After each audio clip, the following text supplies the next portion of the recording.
Hello, my name is Jon Schreibfeder. I'm president of a company called Effective Inventory Management. All we do is help you get the most out of your investment in stock inventory. Our goal is to allow you, to help you meet or exceed your customers' expectations of product availability. But we want to do that with the amount of each item that's going to maximize your net profit. One of the biggest challenges that we have found that distributors have with inventory is deciding when to stock a new product and what new products to stock. In the next hour or so, we're going to explore this topic in great detail. We're going to discuss many different issues, such as determining if a new item should actually be stocked based on previous requests from your customers, introducing totally new products that have never been sold in your market, determining a new product's probability of turning into a successful stock item. I'm sure many of you have had the situation where you've brought in a new item, but it hasn't sold well. We'll look at when to consider stocking an item that will only be sold for a short period of time. We're going to look at questions that need to be answered before you actually stock a new item. We're going to look at how to monitor the success of a new product. Is it performing as you thought it would when you initially decided to stock that particular product? And we'll finish up with developing a budget for new inventory items.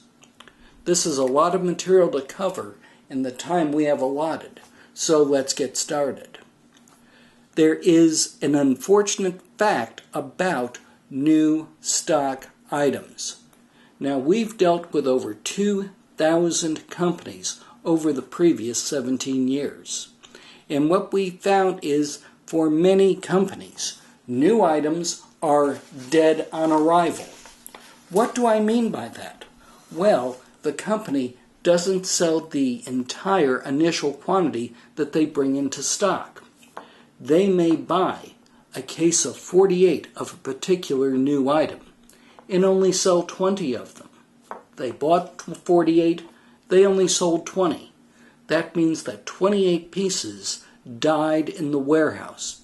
They were purchased, they went into stock, but they were never sold. Our challenge is to prevent this from happening. How can we do that?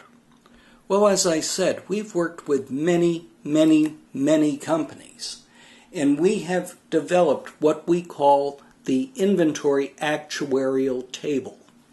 Now, in the insurance business, an actuarial table will calculate the probability of someone dying. If you go out and you buy life insurance, the agent will look at the actuarial table to determine the rates that the company will charge you for a certain amount of life insurance. We have done the same thing with new inventory items.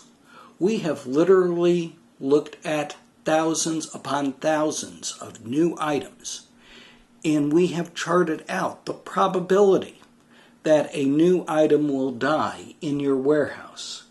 And again, by dying in your warehouse, I am saying you don't sell the entire initial quantity that you bring into stock. Products with the least chance of dying. We're going to look at this. They're going to be products with either a firm customer commitment or what I'm going to call recurring non-stock items. Special order items. Items that aren't in your inventory, not on your approved stock list that your customers continually buy, and you always have to run out and get them for that customer. Products with a moderate chance of dying, the second category. These are customer and salesperson suggestions. Nothing in writing, a verbal promise to buy the product if you stock it, or a commitment, verbal commitment to sell the product if you bring it into stock. What's interesting is the products with the greatest chance of dying are vendor suggestions. Suggestions to stock a product that don't come from your customers or your salespeople, but actually come from your vendors.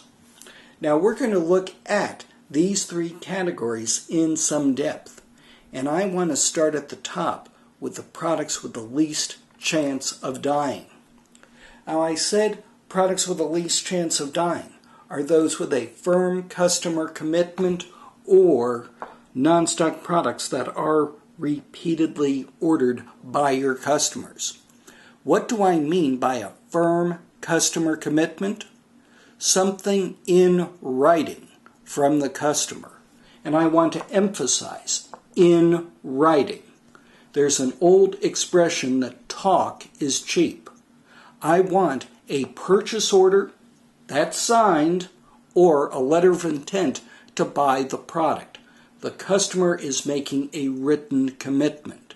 Yes, there are risks that the customer will not fulfill the commitment.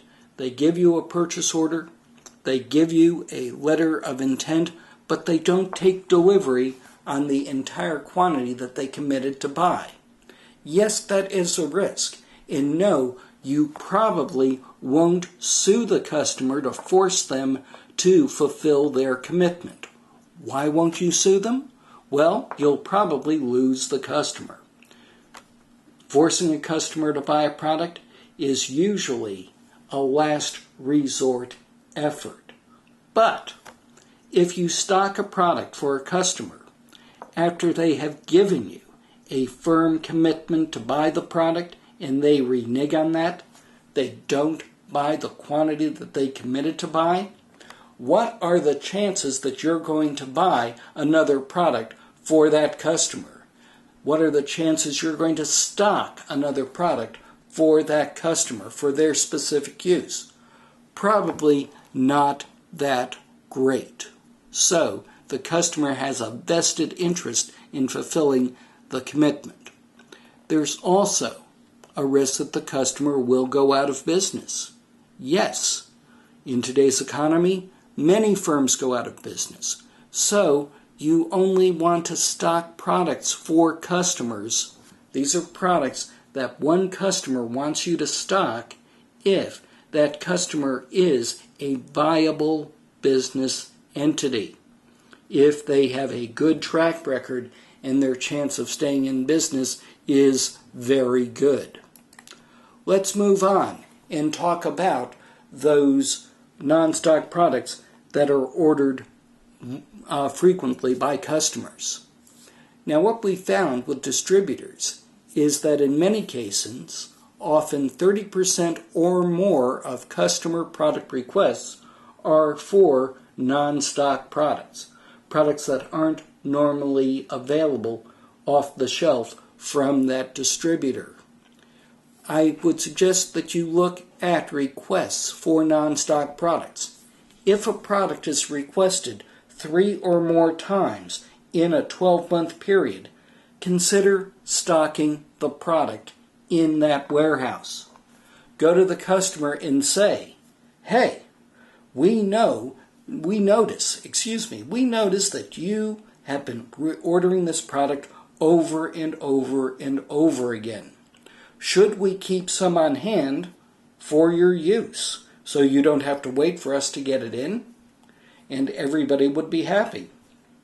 If the customer has ordered that product 3 or more times in the past 12 months, and they tell you that they are going to continue to use that product, chances are that product will be a good item in your inventory. It won't result in dead stock. As you do this analysis, look at how many customers requested the product. If you have several customers requesting a non-stock item, not just one, but 2, 3, maybe 4, even 5 customers requesting a product that you have to special order to fulfill a certain sales order, chances are you are going to be in very, very good shape.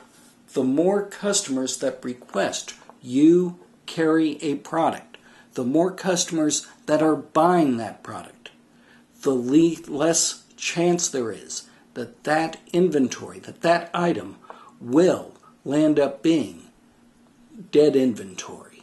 You will have a successful new item. But as you look at customer requests, analyze them very carefully. Were they actual sales, or were they just maybe price and availability inquiries? Did the customer really intend to buy the product from you? Always, when you are going to bring in an item that is a non-stock product, when you're going to start stocking it, or when you're considering stocking that product, be sure that you check with the customer to ensure, that they will continue to be using this product in the future. Also, look at the cost of carrying the inventory of that product in your warehouse. On our website, we have a questionnaire that will allow you to calculate your cost of carrying inventory, what it costs you to maintain $1 worth of inventory in your warehouse for an entire year. Okay? If an item is very expensive, the cost of carrying that product may exceed the cost of processing special order requests for items, ordering that material, handling it on your receiving dock, etc. Okay? Now, once you bring in a new stock item, it should be maintained with usually minimum and maximum stocking parameters until enough usage history has been accumulated to accurately record future demand for that product and determine when you're going to replenish stock and how much to order. Let's move on to the second category in the actuarial table, products with a moderate chance of dying. If you remember, I said these were products based on customer and salesperson suggestions, verbal promises to buy the product, verbal promises to sell the product. Okay? I want to get beyond just verbal promises made on, let's call it, gut instinct. I want estimates generated from your customers, from your salesperson, predictions of what new products need to be added to your inventory to be made on actual intelligent data that we gather rather than gut instinct. How do we do this? Well, best practice is to require that a new item questionnaire be completed by whoever wants you to stock a new product. We're going to look at this questionnaire in detail in a few moments. Now, once these new product questionnaires have been completed, I want you to present the questionnaires to what I'm going to call a new product committee. People in your organization who have been charged with reviewing new products and determining whether they should be added to your approved stock list. What we have found is that if 3 or more members of this new product committee agree to add the item to stock inventory, chances are it will be a successful item in your inventory. Now, each warehouse, each store in your organization should have its own approved stock list. And you might test market a new item in 1 or 2 locations. Or you may find that a new item is only appropriate for certain of your markets and should only be stocked in certain locations in your organization. But after we look at the new product questionnaires, after the committee approves your new product questionnaires, we are going to monitor the performance of those products.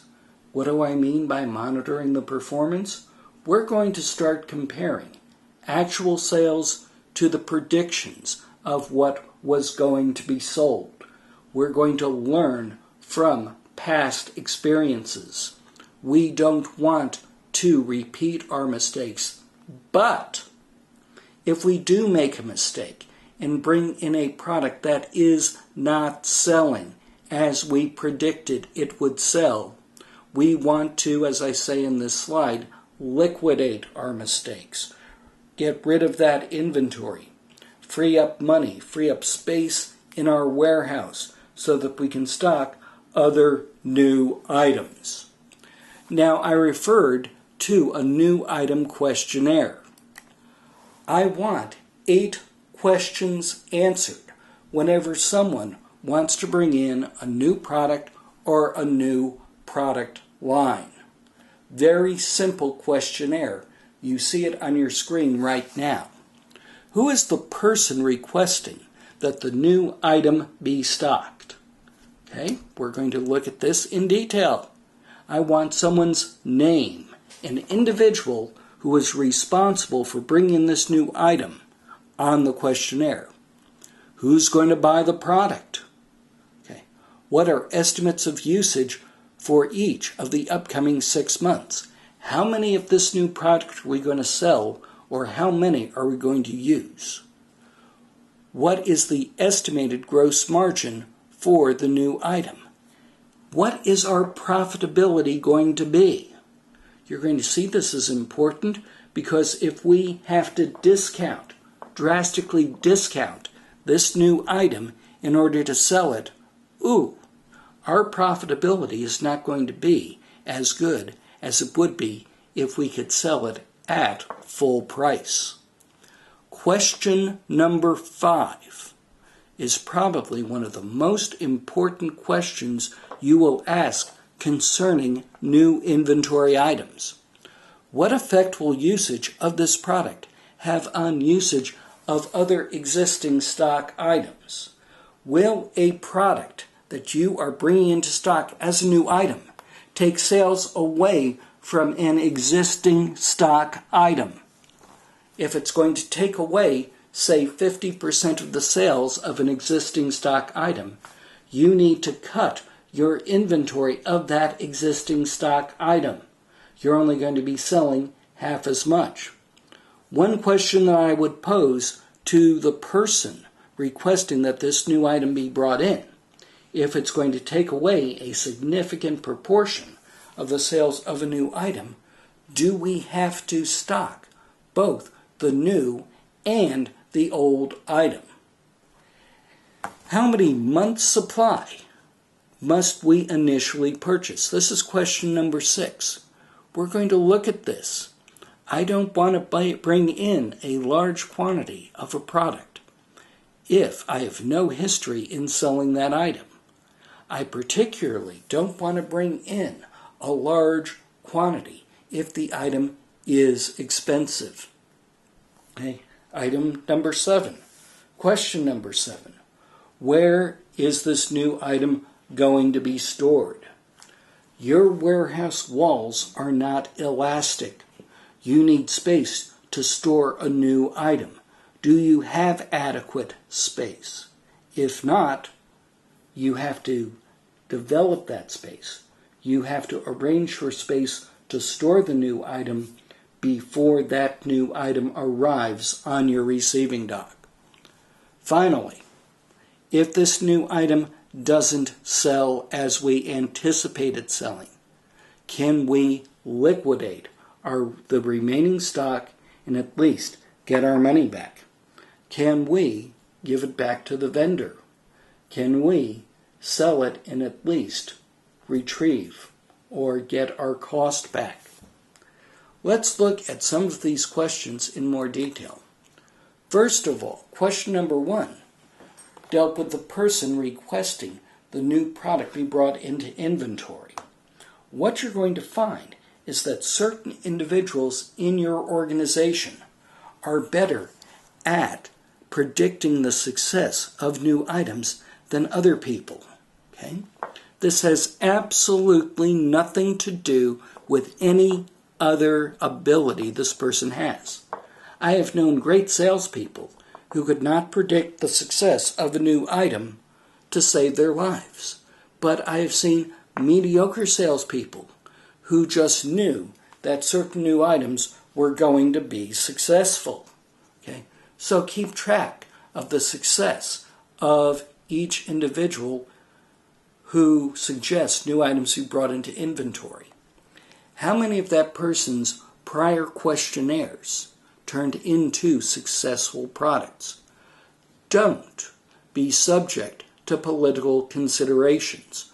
What do I mean by this? Well, oftentimes organizations will take the suggestions of powerful salespeople or people in management and say, oh, John insists that we stock this product. We have to do it to keep John happy. Well, if John has not been successful in predicting new stock items, resulting in permanent stock items, if their new product requests previously have failed, you're looking at a major expense to keep them happy. I wouldn't do it. The next question dealt with,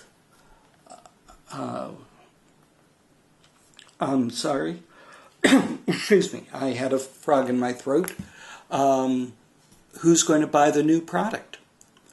How many customers are out there who would want this new product? Okay, the more customers, as I said before, the better. Are they current customers or are they new customers? If they are current customers, your chance for success much higher. How profitable are those potential customers? If you have a very, very profitable customer right now and they ask you to bring in a new product, of course you're going to do it. Look at it this way.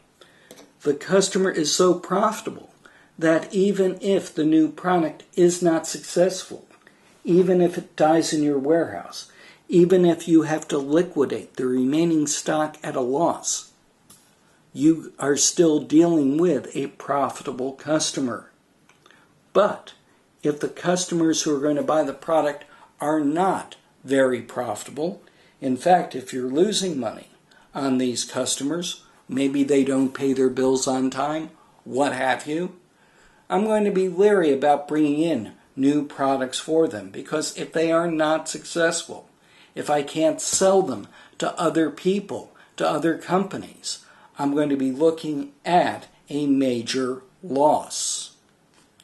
Now let's look at how do we estimate our usage for each of the upcoming 6 months. And I want to start by showing you a chart. This is the typical sales pattern of a successful new item. Notice it's not a flat line. We bring the item in and we typically see a spurt in activity, a spike in usage. This normally occurs somewhere between 4 and 8 weeks after the product is introduced to your customers. Why do we see that spike? Well, there are typically 2 reasons. The first one, very important, that your customers may be filling up their shelves with the new item. Okay? They have to put in an initial quantity, what I'm going to call a show stock quantity, so that they have enough of the product to give their customers a warm and fuzzy feeling. Okay? They're filling up their shelves. You're also promoting the product in all probability. That promotion is going to lead to higher than normal sales. I want you to look at this chart so that you realize that the first 2 months of usage history, of sales history, are often atypical. Okay? They're not going to be repeated. If we look at that chart again, after 2 months, the item falls into what I'm going to call a normal consumption pattern. Okay? So you want to predict you're going to sell a lot in the first month or two, and then sell less after that. Say this because I am very leery when someone says, I am going to sell 100 pieces per month.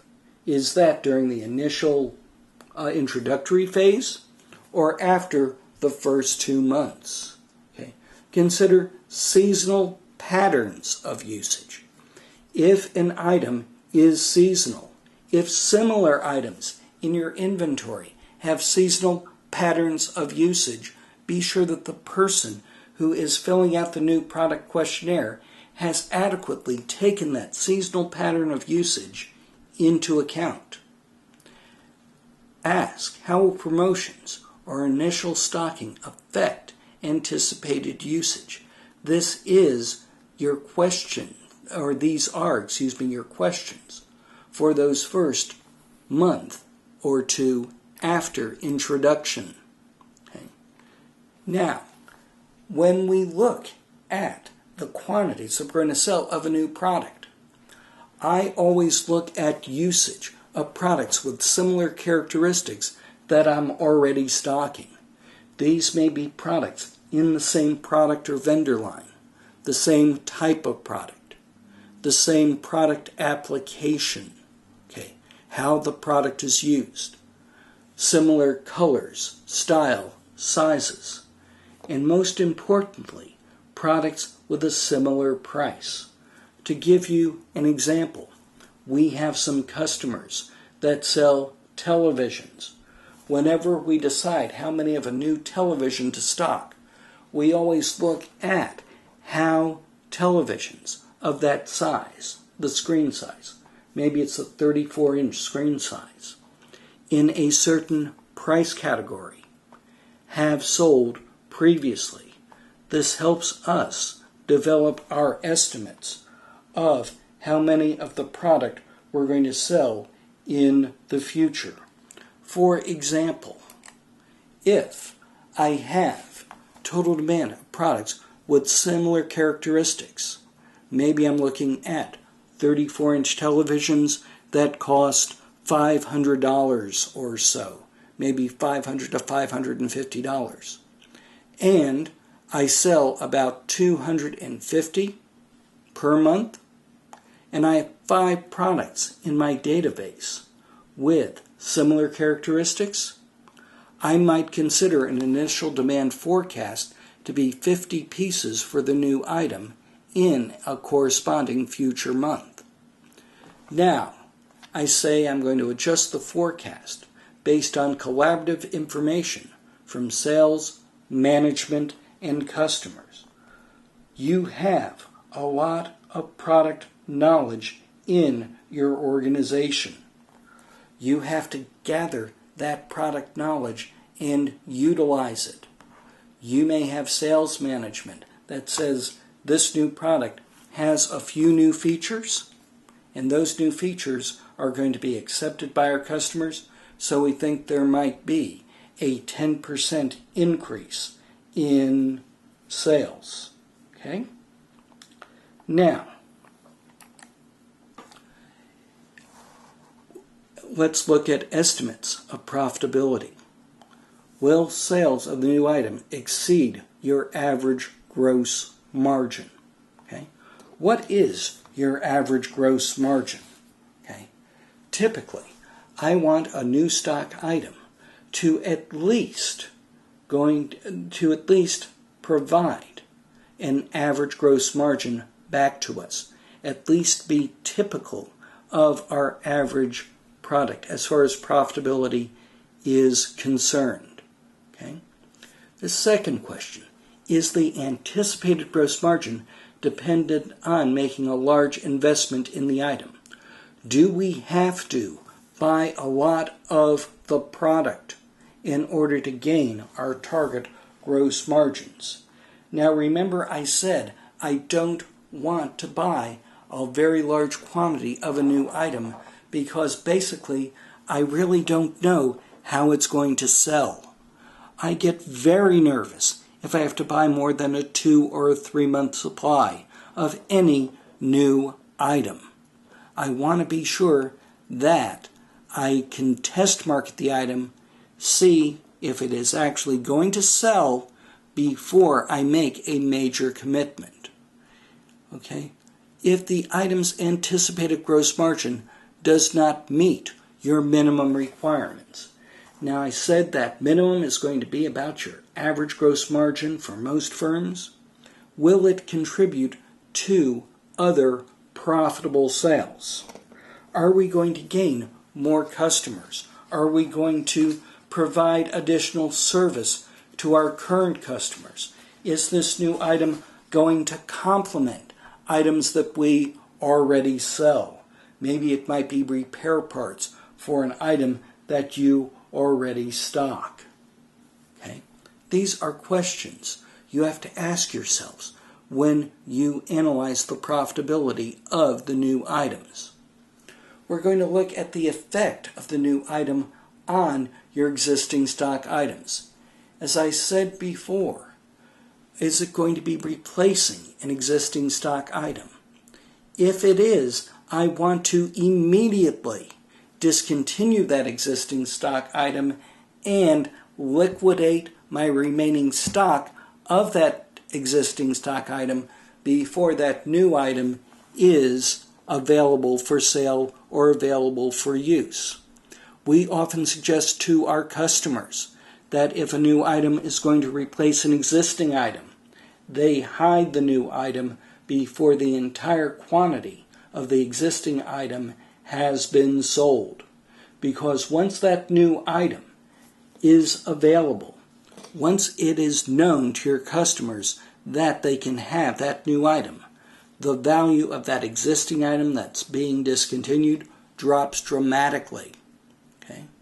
If it's going to assume a certain percentage of sales of an existing stock item, well, cut your stock of that existing stock item.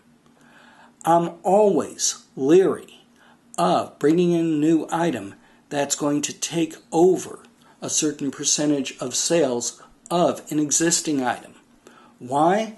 Because I will have 2 items in my inventory competing for the same sale. I always say to my customers, you have enough competition outside of the walls of your business. You don't need to encourage competition within the walls of your business. You really don't want 2 items competing for the same sale from a customer unless you absolutely have to carry several brands of the same item. How much do you have to buy? I've said it twice before. I'm going to say it one more time because I want to emphasize this fact. Avoid buying more than a 3-month supply of any new item. We suggest you develop a budget for new items. We're going to discuss this in a few minutes. You need to spend that budget, but spend no more than that budget on new items. Should you centrally warehouse a new product or split vendor packages between several warehouses? Especially if you have to buy a large quantity from the vendor in one, what we call vendor package, the quantity you must buy from the vendor. I don't necessarily want to send a full vendor package to each one of my warehouses. Can I split a package between several of my warehouses, or can I centrally warehouse the product, keep it in a distribution center, and send it to the other warehouses as necessary? Okay. Where will the new item be stocked? Your warehouse walls are not elastic. If you have a retail area, you have to carefully plan that space to provide a pleasing display for your customers. I am amazed at the number of people who don't carefully plan their retail space. It's like inviting people over for Sunday dinner without cleaning up your house and arranging your furniture in a nice fashion so that your visitors are impressed. Your customers should be impressed with your inventory in your retail area. That might be a great future webinar topic. Okay? Our best practice that we actually insist on is to assign space to new items before the items are placed on an initial purchase order. So our receiving clerks know exactly where they are going to be placed when they are received. They don't get lost, they don't get damaged. You don't waste time with people running around saying, where do I put this stuff? Okay. Finally, last question. Can quantities that haven't sold in 6 to 9 months be returned to the vendor? Can you bring that material back to the vendor and get your money back? Can you sell it at a closeout price and at least recover your cost? Oftentimes, if customers have discretion over what they buy, if they can choose different colors or perhaps even different sizes, this is possible. Are there liquidation sources where you can at least recover your cost of the product? You can find liquidation sources for inventory by doing a search on the internet, looking at the phrase surplus, inventory, and then a blank space for whatever the product line is for the inventory that you're looking to liquidate. Research it. See if you can liquidate unwanted inventory that you bring into stock. You want to avoid having to scrap this material and getting nothing back from your inventory investment. Now, we've spent a lot of time on the questionnaire. Let's talk about the committee that's going to evaluate these new item questionnaires. This committee can be made up of marketing, sales, management, purchasing. First question all of the people on this committee should ask is, how accurate has the source of information been in the past? How good has Jon been at predicting the success of new items? How much of the new item budget will be used to purchase this new item or product line? Okay.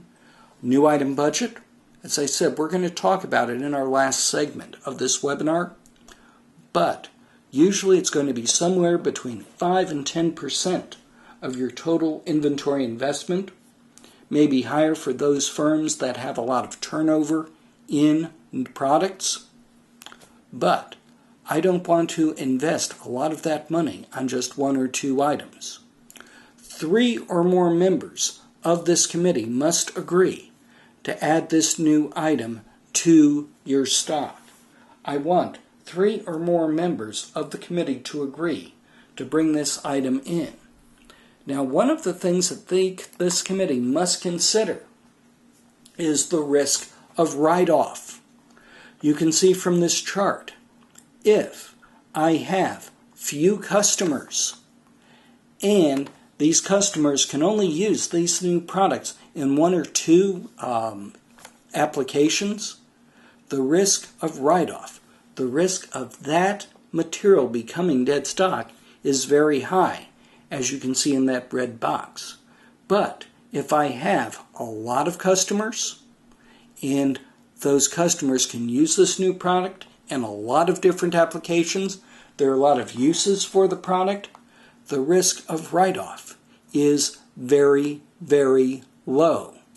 So always look at the number of customers that might buy this new product or use this new product and the number of ways they can use it. Many of our customers, and I just had this experience yesterday, say, how do we get a new product committee together? How do they make the decisions? Well, you actually have 3 options. One is a live meeting, and you might have this once a week, once every other week, where everyone gets together to review new item questionnaires. Live meetings are very time-consuming, and sometimes it's hard to schedule. So another option is what we call trading notes. Okay? You circulate the new item questionnaires among all of the members of the committee. And our best practice is that each person makes notes on the new item questionnaire.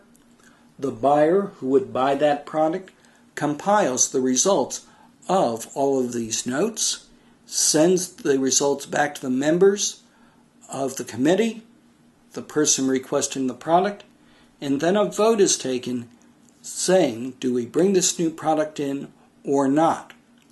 One of the great things that we have found with new products is to utilize what we call customer focus groups. You may have seen this used extensively in retailing, but we also use it in industrial and commercial applications. We will call some of our best customers and say, we're considering stocking this. What do you think? Would you ever buy it? What's your reaction to this new product? It is amazing the honesty that some customers will give us. Now, new product committees are not a panacea. They're not perfect. There are some problems, and we can deal with these problems as long as we realize that these problems may exist. First of all, new product committees are expensive. We're talking about time. Yesterday, I was in a new product committee meeting with 13 members of management, and I stopped to think, what was the hourly wage or the equivalent hourly wage of everyone in this room? And it staggered my imagination. So I want to limit the number of items or the number of product lines bought before the new product committee. Okay? I might decide that I'm only going to follow this process for more expensive items. It's time consuming. We have to worry about the bias of individuals and political pressures. One of the nice things about the trading notes method rather than the live meeting method is certain individuals cannot easily dominate other individuals on the new product committee. You'll find certain individuals in your organization may want to talk more than other individuals, and they may be interested in what we call game playing. What do I mean by game playing? Well, let me give you an example.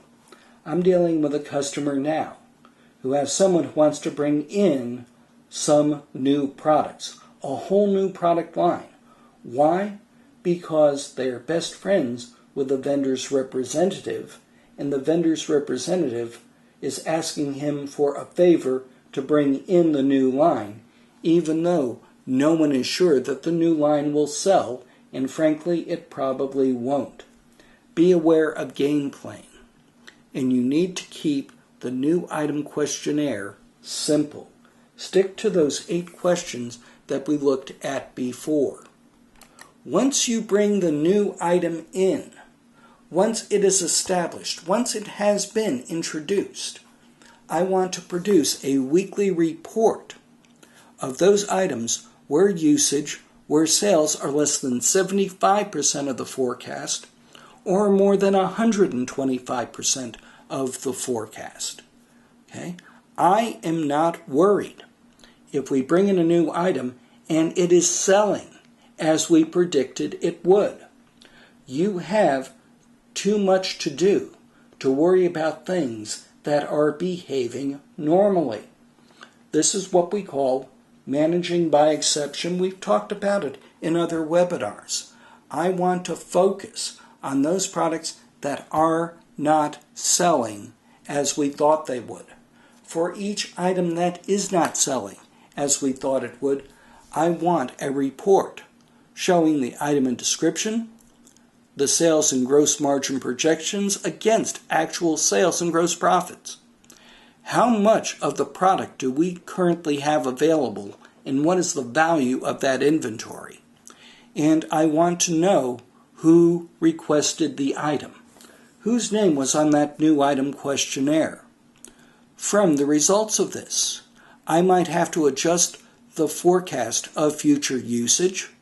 I don't want to be reordering the product if it's not selling as much as we thought it would.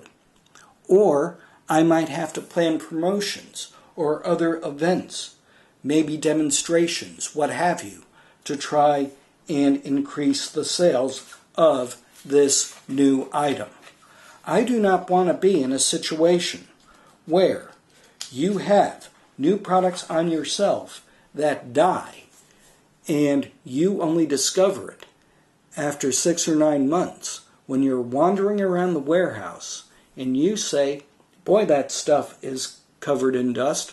I wondered what happened. Now, if you remember back, the third part of our actuarial table was vendor suggestions. And those vendor suggestions had the highest risk of dead inventory. Why? Because no one in your organization said you needed the new product. Your customers never requested it. The vendor comes to you and says, this new product is going to sell like hotcakes. And you know what? They're probably right. A year from now, you've sold as much of that new product as you have sold pancakes. Understand that we have found that new product surveys conducted by vendors are only 27% accurate. Okay? This is why I say, if possible, negotiate the return of unsold quantities before issuing the purchase order for the initial stock quantity. If your customer is if your vendor is so convinced that this new item will sell, ask them to prove it. Okay? Now, we have discussed the new product questionnaire, developing the forecast for each of the upcoming 6 months. We have to properly apply that forecast for that new item. How do we do that? Well, we have to consider the lead time. How long is it going to take us to get this material in? Okay? And in doing this, I want you to consider the longest normally anticipated lead time. If we have a lead time of 90 days and we are looking at this item in early May, we're considering ordering it in early May, we're not going to have this product available to sell until August. Okay? Will this product still be popular in August? Keep that in mind when you're ordering the product. Look at the review cycle as well. The order or review cycle is the normal length of time it's the normal length of time between receiving replenishment shipments. To put it another way, how often can you order material from the vendor? If you only receive a replenishment shipment once a month from the vendor, you have to order a full month's supply. And that full month should cover you for a time period starting for the full month, starting at today's date plus the lead time. The full month starting at today's date plus the lead time. Now, you have a prediction of what you're going to sell. Now, you might want to add some safety stock to that. Safety stock is reserved inventory that you're going to maintain to protect customer service from stockouts due to unusually high demand or delays in receiving future replenishment shipments. Okay? We don't want to run out of stock during the introductory period of a new item.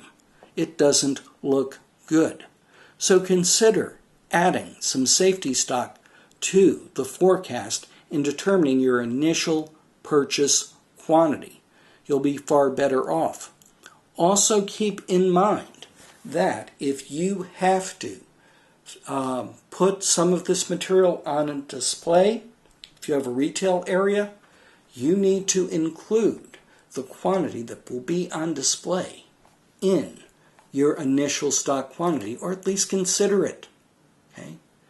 Now, our last topic that we want to cover is your budget for new inventory items. Your total inventory investment, what is out in your warehouse right now, I can divide into 3 segments. Your core inventory, stuff that you don't want to have on hand, and your speculative inventory. Your core inventory, normal replenishment of established items that are already on your approved stock list, what you've already committed to have on hand. These are typically products that have been stocked for at least 6 months. Best-of-breed computer systems automatically replenish these items based on past usage, trends, events, collaborative information, lead times, and order cycles. This is normal replenishment of the products you already have in stock. Stuff. Okay, this is unwanted inventory that should be liquidated. Things that are not currently on what I described as your approved stock list. The things that your customers don't expect you to have on hand for immediate delivery. This might be discontinued products, excess quantity of items that remain on your approved stock list. Distributors should always strive to continually reduce the value of their stuff. Why? Because money obtained from the liquidation of stuff can be used to buy more core and speculative inventory. You can put that money to better use. We don't want it just lying idle in your warehouse. Now, your speculative inventory is what we're talking about.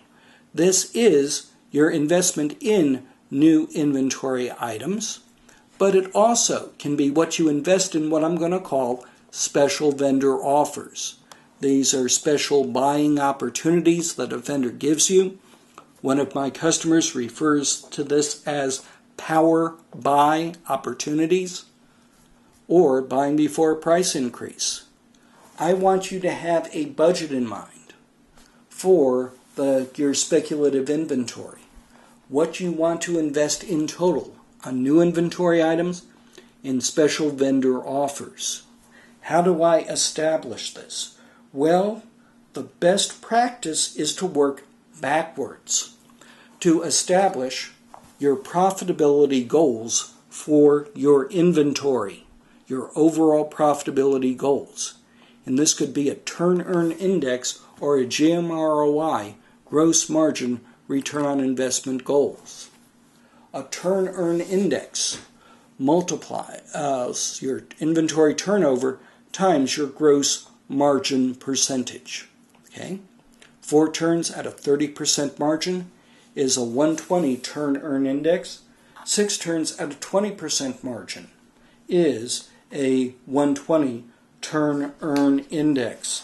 You can use this turn-earn index to measure your overall profitability. You also can look at what's called gross margin return on investment, GMROI, which is calculated by dividing your gross profit dollars by your average inventory investment. Okay? Gross profit dollars divided by your average inventory investment. Or you can calculate your GMROI by looking not at your gross margin but at your markup percentage times your inventory turnover. Now you can utilize either the turn-earn index or GMROI to determine your profitability goals. They measure exactly the same thing, but on two different scales. Your turn-earn index will always be lower than your GMROI.